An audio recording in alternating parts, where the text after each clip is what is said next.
2000 के एक वित्तीय वर्ष 1 अप्रैल से 31 मार्च। ठीक है। हेलो एवरीवन, आई एम सुगम, वेलकम बैक। तो कैसे हो आप सब? आई होप आप सब अच्छे होंगे। स्वागत है आप सभी का आपके अपने एसपी स्टडी यूट्यूब चैनल पर। तो गाइस, आज हम आपके लिए लेके आए हैं इकोनॉमिक्स के इम्पोर्टेंट क्वेश्चन। गाइस, अगर आपने ये इतने क्वेश्चन अगर आपने तैयार कर लिए तो इस बार बोर्ड एग्जाम में बहुत ही अच्छे नंबर से पास हो जाओगे। ठीक है। तो देखिए, यहाँ पर मैंने पहला प्रश्न रखा है कि फर्म की कुल स्थिर लागत और कुल परिवर्ती लागत, कुल लागत क्या है, ये प्रश्न आपका दिया गया है। ठीक है।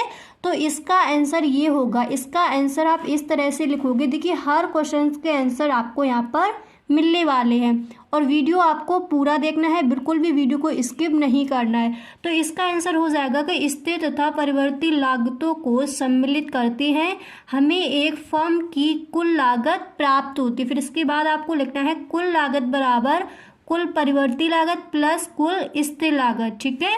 निर्गत के उत्पादन में वृद्धि करने के लिए फर्म को परिवर्ती लागतों में से अधिक प्रयोग करने की आवश्यकता होती है। ओके।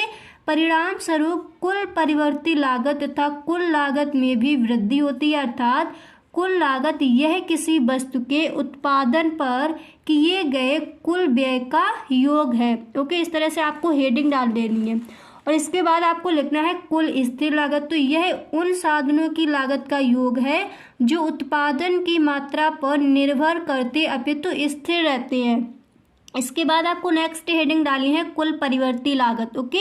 और फिर इसके अंदर आप लिखोगे यह उन साधनों की लागत का योग है जो उत्पादन की मात्रा बढ़ने पर बढ़ते हैं तथा उत्पादन की मात्रा कम होने पर कम होती हैं। ओके। इसके बाद देखिए, जो आपका नेक्स्ट प्रश्न है वो मैंने यहाँ पर लिया है। देखिए, आपका यहाँ पर जो नेक्स्ट प्रश्न है वो दिया गया है कि वस्तु की मांग को प्रभावित करने वाले प्रमुख कारणों का वर्णन कीजिए। ठीक है। तो देखिए, इसका आंसर आप इस तरह से दोगे कि वस्तु की मांग को प्रभावित करने वाले मुख्य कारण निम्नलिखित हैं। ठीक है। फिर फर्स्ट हेडिंग आपको डालनी होगी वस्तु का मूल्य। आपको इस तरह से ये हाईलाइट नहीं करना। ठीक है। मैंने यहाँ पर कर दिया, पर आपको ऐसा नहीं करना है। सिर्फ ब्लैक पेन से इस तरह से आपको हेडिंग डालनी है या फिर आप ब्लैक स्केच का भी यूज़ कर सकते हो। ठीक है। तो इसके अंदर आपको लिखना है कि वस्तु के मूल्य में परिवर्तन होने पर वस्तु की मांग में भी परिवर्तन हो जाता है।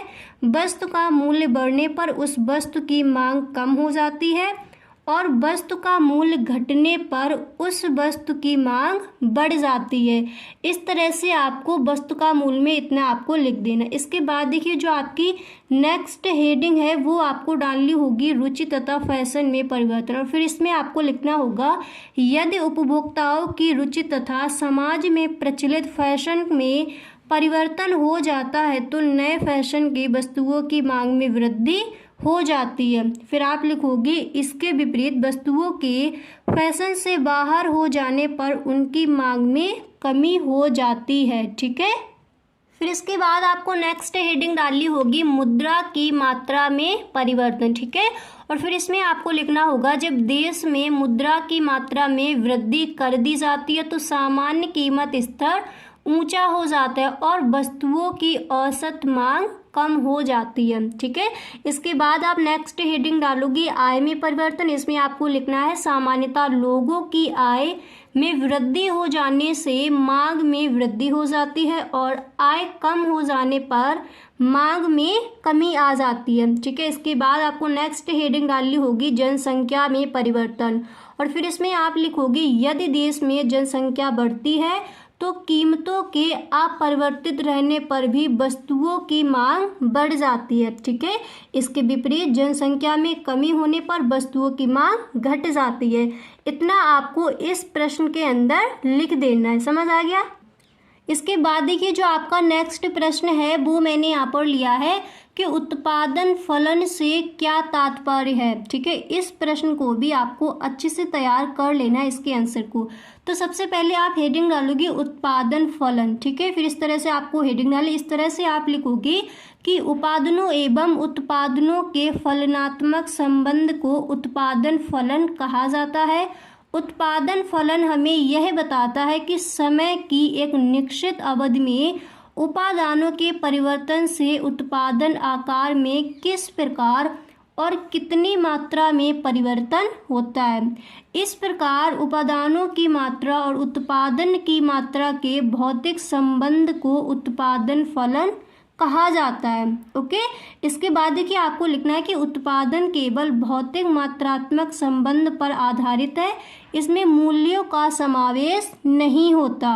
ओके, और फिर देखिए इसके बाद ब्रैकेट आपको बनाना है, उसमें आपको इतना लिख देना कि उत्पादन फलन QX बराबर F, फिर आपको लिखना है ABCD। ठीक है, जहां आपको लिख देना है जहां QX बराबर वस्तु X का भौतिक उत्पादन एवं ABCD उत्पत्ति के विभिन्न साधन हैं। ओके, इसके बाद देखिए आपको लिखना होगा, देखिए इसके बाद आपको लिखना है कि वाटसन के शब्दों में, यानी वाटसन ने उत्पादन फलन की डेफिनेशन क्या दी है। ठीक है, वाटसन ये आपके अर्थशास्त्री हैं, तो इन्होंने कहा है एक फर्म के भौतिक उत्पादन और उत्पादन के भौतिक साधनों के संबंध को उत्पादन फलन कहा जाता है। ठीक है, इस तरह से आपको इस प्रश्न का आंसर देना है कि उत्पादन फलन से क्या तात्पर्य है। अब इसके बाद देखिए जो आपका अगला प्रश्न है वो मैंने यहाँ पर लिया है कि मांग के लोच को निर्धारित करने वाले कारणों को लिखिए। ठीक है, ये प्रश्न इस बार के बोर्ड एग्जाम के लिए बहुत ही इंपॉर्टेंट है, तो ये प्रश्न भी आपको तैयार कर लेना है। गाइस जितने भी प्रश्न आज मैं आपको बता रही हूँ ये सारे प्रश्न इस बार के बोर्ड एग्जाम के लिए इंपॉर्टेंट है और ये सारे प्रश्न आपको अच्छे से तैयार कर लेने हैं। तो मांग की लोच को निर्धारित करने वाले कारणों का उल्लेख कीजिए। तो इसमें सबसे फर्स्ट हेडिंग आपको डालनी होगी वस्तु की प्रकृति। ओके, और फिर इसके अंदर आप लिखोगे कि सामान्यतः अनिवार्य आवश्यकताओं की पूर्ति करने वाली वस्तुओं की मांग बेलोचदार होती है क्योंकि इन आवश्यकताओं को अधिक समय तक असंतुष्ट नहीं रखा जा सकता। ओके, इसके बाद आपको नेक्स्ट हेडिंग डालनी होगी वस्तु की कीमत। ठीक है, फिर इसके अंदर आप लिखोगे वस्तु की कीमत में आपको लिखना है प्रायः जिन वस्तुओं की कीमत ऊंची होती है उनकी मांग अधिक लोचदार होती है, जिन वस्तुओं की कीमत मध्यम श्रेणी की होती है उनकी मांग की लोच सामान्य होती है। ठीक है, इसके बाद देखिए जो आपकी नेक्स्ट हेडिंग होगी, फिर आपको नेक्स्ट हेडिंग यहाँ पर डालनी होगी आय समूह, और फिर इसके अंदर आप लिखोगे आय समूह के अंदर आपको लिखना है कि मांग की लोच इस बात पर निर्भर है कि क्रेता आय के किस समूह अथवा वर्ग में आता है। प्रायः समृद्ध वर्ग के लिए वस्तु की मांग बेलोचदार होती है। ठीक है, इसके बाद देखिए आपको नेक्स्ट हेडिंग यहाँ पर डालनी होगी।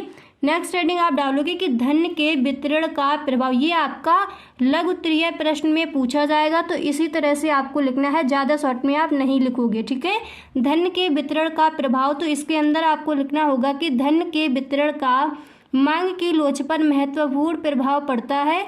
प्रोफेसर टॉजिन का कथन है कि सामान्यतः समाज में धन का असमान वितरण होने पर मांग की लोच बेलोचदार होती है और धन के सामान्य वितरण के साथ लोचदार होती है। ठीक है, तो मांग की लोच को निर्धारित करने वाले कारणों को लिखिए। तो इस तरह से आपको हेडिंग डालकर इसके कारण को बता देना है। इसके बाद देखिए जो आपका अगला प्रश्न है वो मैंने यहाँ पर लिया है।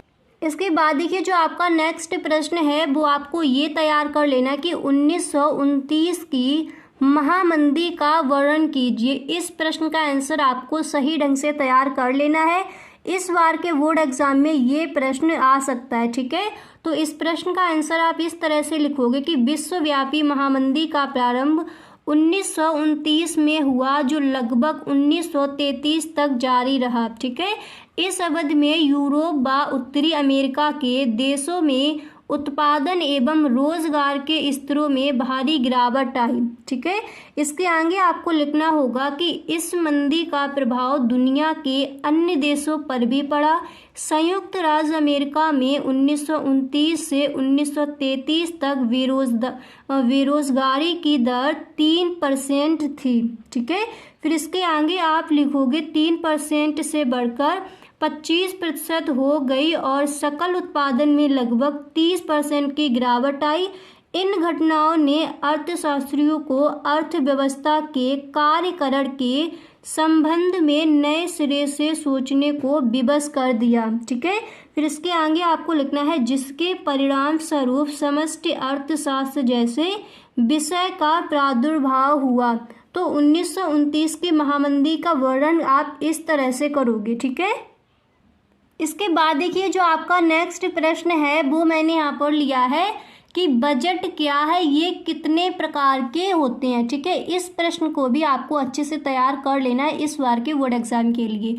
तो सबसे पहले आपको हेडिंग डालनी है बजट। ठीक है, बजट क्या है, तो सबसे पहले आप हेडिंग डालोगे बजट और फिर इसके अंदर आप लिखोगे कि बजट एक विस्तृत आर्थिक विवरण है जिसमें सरकार के एक वित्तीय वर्ष 1 अप्रैल से 31 मार्च, ठीक है, वित्तीय वर्ष के लिए अनुमानित आय व्यय का ब्यौरा होता है। ठीक है, इसमें निश्चित उद्देश्यों को प्राप्त करने के लिए सरकार द्वारा अपनाई जाने वाली नीति सम्मिलित रहती है टेलर के अनुसार। फिर आपके ये कौन है, अर्थशास्त्री हैं, तो फिर आपको लिखना है कि टेलर के अनुसार, यानी टेलर ने बजट की परिभाषा क्या दी है। ठीक है, तो टेलर ने कहा है कि बजट सरकार की मास्टर वित्तीय योजना है। ठीक है, यह आगामी आय के अनुमान तथा बजट कार्य के प्रस्तावित व्ययों के अनुमान साथ साथ प्रदान करता है। इसके बाद देखिए आपको नेक्स्ट हेडिंग यहाँ पर डालनी होगी बजट के संघटक। ठीक है, और फिर इसमें आपको लिखना है कि बजट के 2 प्रमुख संघटक हैं, कौन कौन से, पहला है बजट प्राप्तियां और दूसरा आपका हो जाएगा बजट व्यय। ठीक है, तो फिर आपको देखिए फर्स्ट हेडिंग डालनी होगी बजट प्राप्तियां और इसके अंदर आपको लिखना होगा कि बजट प्राप्तियों से आशय एक वित्तीय वर्ष में सरकार को सभी मौद्रिक साधनों से प्राप्त मौद्रिक आय से है। ओके, इसके बाद देखिए आपको नेक्स्ट हेडिंग डालनी होगी बजट व्यय और इसके अंदर आप लिखोगे कि बजट व्यय से आशय सरकार द्वारा एक वित्तीय वर्ष में किए जाने वाले अनुमानित व्यय से है। बजट व्यय 2 भागों में बांटा जाता है, कौन कौन से, राजस्व व्यय और दूसरा आपका हो जाएगा पूंजीगत व्यय। तो फिर इसके बाद आप हेडिंग डालोगे राजस्व व्यय। ठीक है, आप बताओगे कि राजस्व व्यय क्या है, तो फिर इसमें आप लिखोगे कि राजस्व व्यय सरकार के लिए परिसंपत्तियों का निर्माण नहीं करते हैं। ठीक है, राजस्व व्यय सरकार की देयताओं को कम नहीं करते, इतना आपको इसमें लिख देना। अब इसके बाद देखिए जो आपका नेक्स्ट प्रश्न है वो मैंने यहाँ पर लिया है, ये इस बार के बोर्ड एग्जाम के लिए बहुत ही इंपॉर्टेंट है। ठीक है, तो देखिए आपका प्रश्न है वो यहाँ पर दिया गया है कि भारतीय रिजर्व बैंक के प्रतिबंधित कार्यों का वर्णन कीजिए। ठीक है, भारतीय रिजर्व बैंक के प्रतिबंधित कार्यों का वर्णन कीजिए। तो सबसे पहले आप इस तरह से हेडिंग डालोगे कि भारतीय रिजर्व बैंक के प्रतिबंधित कार्य। प्रतिबंधित कार्य का मतलब होता है जिन कार्यों को बैंक नहीं कर सकता। ठीक है, जिन कार्यों को भारतीय रिजर्व बैंक नहीं करता है उसी को हम कहते हैं प्रतिबंधित कार्य। तो सबसे पहले आपको देखिए एक लाइन लिख देनी है कि भारतीय रिजर्व बैंक के प्रतिबंधित कार्य निम्नलिखित है और फिर इसके आगे आप लिखोगे कि रिजर्व बैंक जनता से ब्याज पर रुपया स्वीकार नहीं कर सकता। ठीक है, फर्स्ट पॉइंट आप डालोगे और उसमें आपको लिखना है कि रिजर्व बैंक जनता से ब्याज पर रुपया स्वीकार नहीं कर सकता। फिर आपको सेकंड पॉइंट डालकर यहाँ पर लिखना है कि रिजर्व बैंक कोई भी व्यावसायिक कार्य स्वयं नहीं कर सकता और ना ही उन्हें प्रत्यक्ष रूप से आर्थिक सहायता दे सकता है। ठीक है, इसके बाद आपको लिखना है कि वह किसी बैंक या कंपनी से अंश नहीं खरीद सकता और ना ही ऐसे अंशों की जमानत पर ऋण दे सकता है। तो इतना आपको इस प्रश्न के अंदर लिख देना। अब देखिए जो आपका नेक्स्ट प्रश्न है वो मैंने यहाँ पर लिया है कि एक आगत का सीमांत उत्पाद क्या होता है। ठीक है,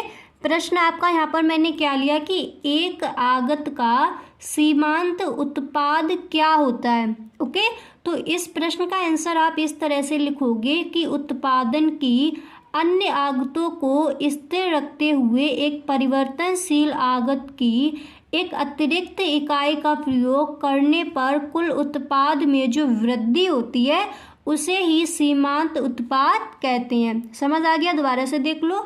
उत्पादन की अन्य आगतों को स्थिर रखते हुए एक परिवर्तनशील आगत की एक अतिरिक्त इकाई का प्रयोग करने पर कुल उत्पाद में जो वृद्धि होती है उसी को सीमांत उत्पाद कहा जाता है। ठीक है, इसके बाद आपको लिखना है कि सीमांत उत्पाद की निम्नलिखित सूत्र के अनुसार भी गणना की जा सकती है। ठीक है, फिर इसका फॉर्मूला आपको लिख देना कि MP बराबर delta TP upon delta L, और फिर इधर आपको लिख देना है जहाँ डेल्टा TP बराबर कुल उत्पादन में परिवर्तन और डेल्टा L बराबर परिवर्तनशील आगत यानी माना श्रम की इकाइयों में परिवर्तन। देखिए ये आपको इसके नीचे लिखना है। ठीक है, मैंने यहाँ पर साइड में लिख दिया है, आपको इस तरह से नहीं लिखना और ये आपको ब्लैक पेन से लिखना और इस तरह से इसको आपको बंद कर देना है। इसका सूत्र आप इस तरह से लिख कर आओगे। ठीक है, तो गाइस आज के लिए बस इतना ही, मिलते हैं नेक्स्ट वीडियो में। आई होप आपको वीडियो पसंद आया होगा।